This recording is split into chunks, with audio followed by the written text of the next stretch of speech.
Hello everyone, I hope you're all doing well. Thank you for being here. So for those who don't know, this video is one in a series of videos that I started to make on timelines. So if you haven't checked out those videos, you might want to do so. Now as for the last video that I posted in here, the one entitled You're Moving Through Timelines, You're Not Stuck. If you haven't watched that video, I'm going to leave a link for that video in the description box below. Now, I had to tweak the title a little because the initial title of that video was a bit similar to the title of one of the videos that I made, and so there. Now, so much for that. In that video, we said that um all of the decisions that we keep making from day to day basically are leading us to a specific future timeline. A future timeline that's one of infinite future timelines that we could actually step into. So there. Now, in this video, I would just like to discuss how those decisions and how timelines interplay with fate or destiny. Now you might say, I don't believe in fate, I don't believe in destiny. Okay, of course, you're entitled to your own opinion. Only when it comes to such a thing called soul contracts, these are actually fated and they are destined. So, what do I mean by soul contracts? If you're not aware of the term, a soul contract is an agreement you step into with another soul prior to your incarnation on earth. So, this agreement would be such that you are destined to meet these souls in this incarnation or in this lifetime. So there, an example of these soul contracts would be the ones that you have with your family members, for example. That's one of the basic and main examples of soul contracts that we have entered into prior to being born. So there, our families are not selected at random. So we have agreements with each and every one of them, of our family members. So there, and also the people we would be meeting along the way during this incarnation. So all throughout our lives. So there. Now, let me just tell you a story just to exemplify what I mean by this. So there. Now I have this friend. I met her when I was in grade school. And as fate would have it, we would be classmates also in high school and in college. Now we kept our friendship even after college. So sometime when we met up after college already, she said that she was looking for someone. She needed a certain service, so she was looking for someone with a specific set of skills. And so she was asking around, and it so happened that one of our common friends also recommended this guy. Now, the day that she was supposed to meet with this guy, at the last minute, she backed out. So she couldn't make it.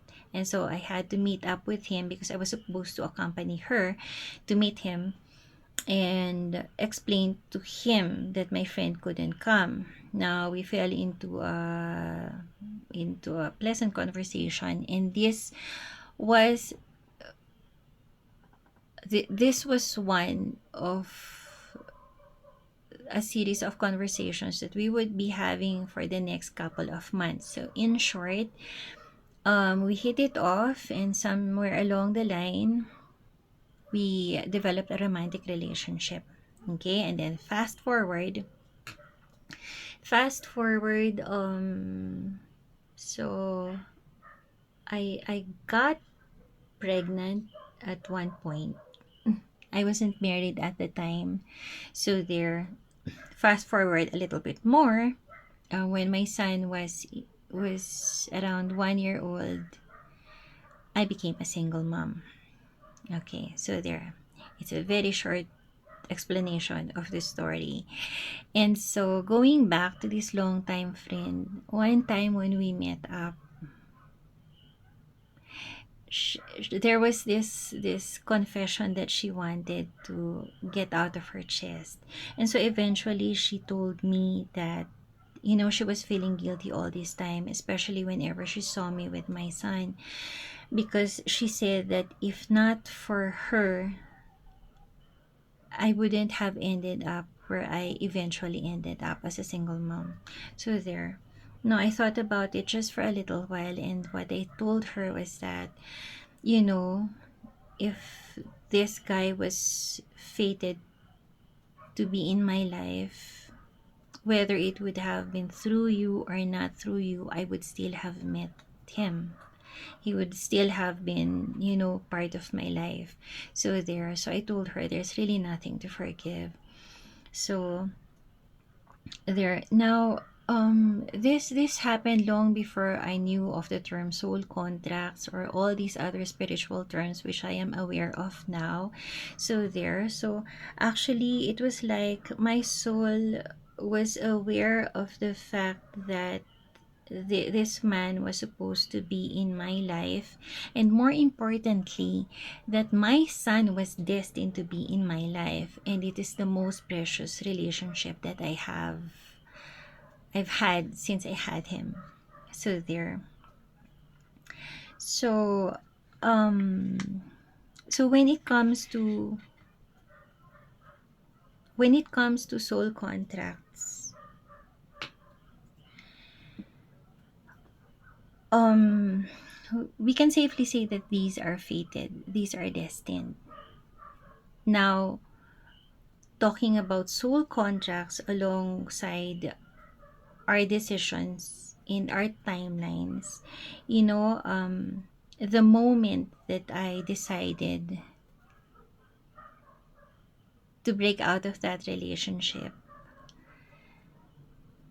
that is where I actually shifted timeline significantly.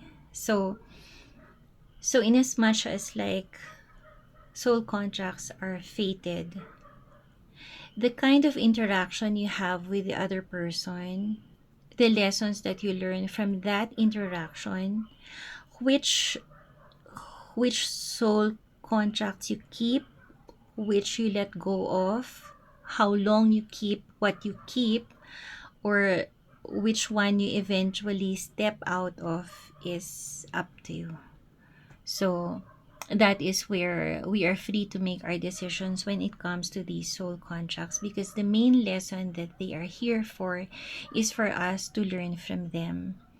Now, as I said, the time that I decided to break away from that relationship that I just mentioned is the time when I actually did a complete 180. So at that point, because I was actually losing myself so fast then, and I felt very helpless, and especially since I already had someone under my care, a precious being under my care. I didn't want to be that kind of person with this being entrusted to me. So there. So the time that I made the decision to break away from that relationship, I actually did a 180. Thereby, I stepped into a totally different timeline. And the only thing I could say is that it was the best decision that one of the best decisions that I made. No regrets. So there.